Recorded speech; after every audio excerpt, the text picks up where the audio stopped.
नमस्ते, सत श्री अकाल, जय हिंद। सुप्रीम कोर्ट का एक बहुत ही बड़ा फैसला आया है रिजर्वेशन और सिलेक्शन के ऊपर। और आपके एग्जामिनेशन के लिए भी आपका ये जो फैसला है काफ़ी इंपॉर्टेंट रहने वाला। तो ध्यान से सुनेगा इस फैसले को। काफ़ी सारे लोग जो है मिसगाइड भी आपको कर रहे होंगे कि इसमें ये हुआ, इसमें वो हुआ है, लेकिन मैं आपको पूरी सच्चाई के साथ दो जजमेंट्स का रेफरेंस दूंगा, क्योंकि 9 सितंबर 2025 को सिर्फ एक जजमेंट रिलीज नहीं किया गया, रादर दो जजमेंट सुप्रीम कोर्ट के द्वारा दिए गए हैं। और उस दो जजमेंट में पूरा निष्कर्ष आपको इस वीडियो के अंदर देखने को मिल जाएगा। तो चलिए शुरू करते हैं इस वीडियो को। तो ध्यान से देखेंगे तो दो केसेस आपके सामने हैं यहां पर। एक तो आपका यूनियन ऑफ इंडिया वर्सेस सजीव रॉय, ये भी आपका 9 सितंबर 2025 का। दूसरा जो आपका केस है that is railway protection force and others versus Premchand Kumar and others 9/9/2025 का। देखिए, हम बात करेंगे उन बच्चों की जो रिजर्व कैटेगरी के अंदर एक बेनिफिट ले लेते हैं और उसके बाद क्या उनका पॉसिबल है माइग्रेशन अनरिजर्व कैटेगरी के अंदर जनरल कैटेगरी अंदर या नहीं। तो हम बेसिकली हम किसके ऊपर हैं? बेसिकली हम हैं माइग्रेशन के ऊपर कि क्या एक रिजर्व कैटेगरी का बच्चा अनरिजर्व कैटेगरी के अंदर माइग्रेशन ले सकता है या नहीं ले सकता। पहले ही मैं आपको बता दूं, ब्रीफ में बता दूं कि एक केस के अंदर बोला गया है कि आपका माइग्रेशन जो है संभव नहीं है, माइग्रेशन आपका नहीं किया जाएगा, इसमें बोला गया नो। और दूसरे केस के अंदर आपका बोला गया यस, आपका माइग्रेशन होगा। तो दो आपके अलग अलग जजमेंट्स हैं 9/9/2025 के। दोनों सेम जजेस आपके रहेंगे, honourable mister justice Suryakant and honourable mister justice Joymalya Bagchi. तो ये दो जजेस आपके हैं, दोनों ने अलग अलग डिसीजन आपके दिए। और निष्कर्ष जानना बहुत जरूरी है कि दोनों जजमेंट्स का एक्चुअली में निष्कर्ष जो है वो क्या है। तो ध्यान से देखिए, पहला जजमेंट देखिएगा, यूनियन ऑफ इंडिया वर्सेस के सजीव रॉय। अब इसके अंदर देखिए, एक ओबीसी कैंडिडेट आपका है, वो ओबीसी कैंडिडेट एज रिलैक्सेशन ले लेता है। एक एसएससी का एग्जामिनेशन है आपका कांस्टेबल का, और उसने एज रिलैक्सेशन पहले ले ली। 18 से 23 की आपकी नॉर्मल एज लिमिट है, जिसके अंदर आप नॉर्मली आप अप्लाई कर सकते हैं इस एग्जामिनेशन के अंदर। लेकिन अगर आप ओबीसी कैंडिडेट हो तो आपको 3 साल का रिलैक्सेशन मिल जाता है, मतलब आप 26 साल तक की उम्र तक भी ये एग्जाम जो है भर सकते हैं। तो ओबीसी कैटेगरी में होने की वजह से उसने इस रिलैक्सेशन का फायदा उठा लिया, और रिलैक्सेशन देने के बाद वो एग्जाम देने के लिए गया। एग्जाम देने के बाद जब रिजल्ट आया, जब उसने कट ऑफ लिस्ट देखी, तो उसको पता लगा कि यार ओबीसी कैटेगरी के अंदर वो क्वालिफाई नहीं कर पा रहा, लेकिन वो जनरल कैटेगरी के अंदर वो क्वालिफाई कर पा रहा है। होता एक्चुअली में उल्टा है कि जनरल कैटेगरी में व्यक्ति क्वालिफाई नहीं कर पाता, लेकिन ओबीसी कैटेगरी में क्वालिफाई कर सकता है। लेकिन यहां पर ऐसा क्या हुआ, यहां पर आपका वो ओबीसी कैटेगरी के अंदर मार्क्स के लिए एलिजिबल नहीं था, लेकिन जनरल कैटेगरी के अंदर एलिजिबल था। तो वो बेचारा दुविधा में पड़ गया कि मैं क्या करूं क्या ना करूं। तो कहता है हाँ यार, मैं जब जनरल कैटेगरी में मैं एलिजिबल हूं तो एक काम करते हैं, मैं माइग्रेट करा लेता हूं अपने आप को जनरल कैटेगरी के अंदर, उसके हिसाब से मेरी जॉब लग जाएगी। और उसी के लिए उसने हाई कोर्ट के अंदर केस डाल दिया कि मुझे जनरल कैटेगरी के हिसाब से अलाउ किया जाए कि मैं अपना एज रिलैक्सेशन छोड़ो, मैं माइग्रेशन ले सकूं जनरल कैटेगरी के हिसाब से, मैं मेरिट लिस्ट के अंदर फॉल कर रहा हूं। हाई कोर्ट ने भी इस व्यू से अग्री किया। हाई कोर्ट ने बोला यार, रिजर्वेशन का तो पर्पस ही ये है कि हम लोअर कास्ट को अपलिफ्ट करना चाहते हैं, हम सोशल जस्टिस प्रमोट करना चाहते हैं। और अगर ऐसे व्यक्ति को हम प्रमोट नहीं करेंगे जो जनरल कैटेगरी की मेरिट लिस्ट में फॉल कर रहा है, तब तो ये घंघोर वायलेशन हो जाएगा आर्टिकल नंबर 14 का कॉन्स्टिट्यूशन का। तो इसीलिए हाई कोर्ट ने बोला कि नहीं, आपका जो माइग्रेशन है वो आपका अलाउड होगा। और हाई कोर्ट ने एक जजमेंट के ऊपर रिलाई किया, Jatendra Kumar Singh and another versus state of UP. ये आपकी सुप्रीम कोर्ट की जजमेंट है 2010 की। अब सवाल उठता है कि जब हाई कोर्ट ने सुप्रीम कोर्ट की जजमेंट पे रिलाई करके ये डिसीजन दिया, माइग्रेशन अलाउ किया,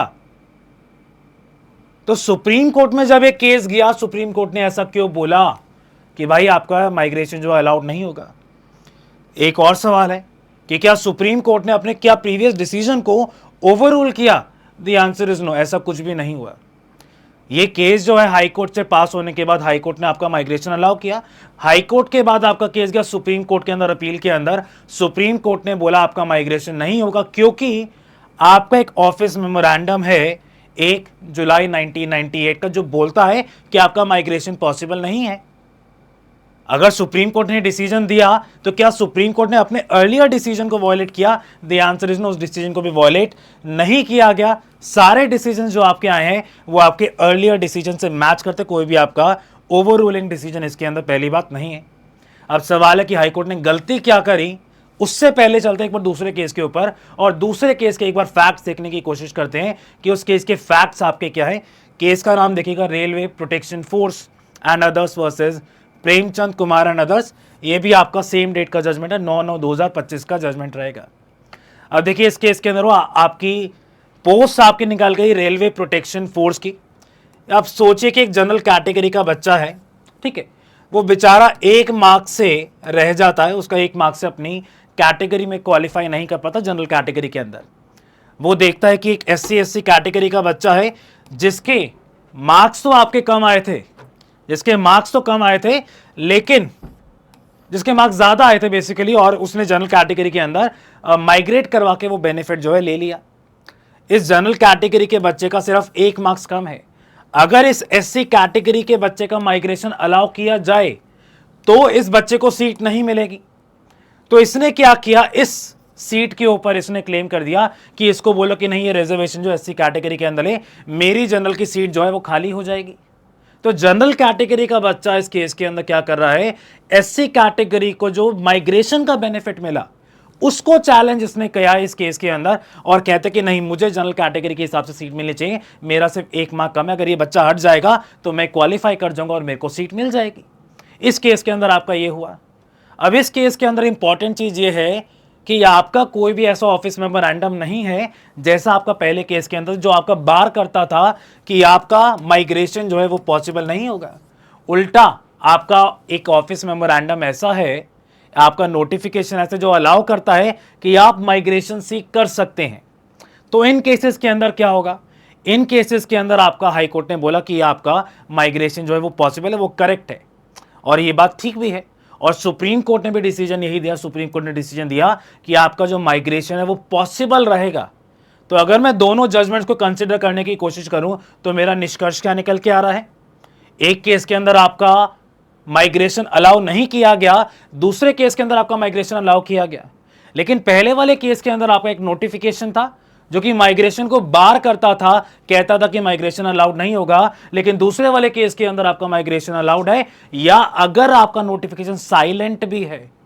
ये इंपॉर्टेंट चीज है, ये इंपॉर्टेंट चीज है आपका कि अगर आपका जजमेंट साइलेंट भी है, इवन इन सच केसेस आपका माइग्रेशन अलाउ होगा। अब वापस से पुराने वाले केस पे आइए। पुराने वाले केस के हिसाब से मैंने आपको बताया था कि हाईकोर्ट ने तो एक केस को फॉलो किया था। केस का नाम आपका था Jitendra Kumar Singh and another versus state of UP, 2010 का आपका एक केस लॉ था। तो क्या इस केस को आपको ओवररूल किया गया? तो ऐसा भी नहीं है।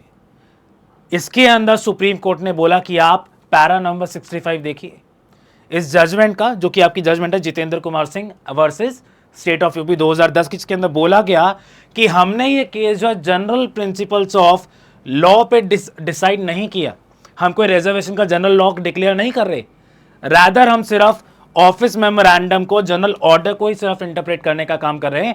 तो इसी जजमेंट के अंदर क्लैरिटी से लिखा हुआ है कि सिर्फ नोटिफिकेशन पे, जनरल ऑर्डर पे, रूल्स पे, मेमोरेंडम पे डिपेंड करेगा कि क्या आपका माइग्रेशन का बेनिफिट आपको मिलेगा या नहीं मिलेगा। तो 2 जजमेंट्स आपके हो गए।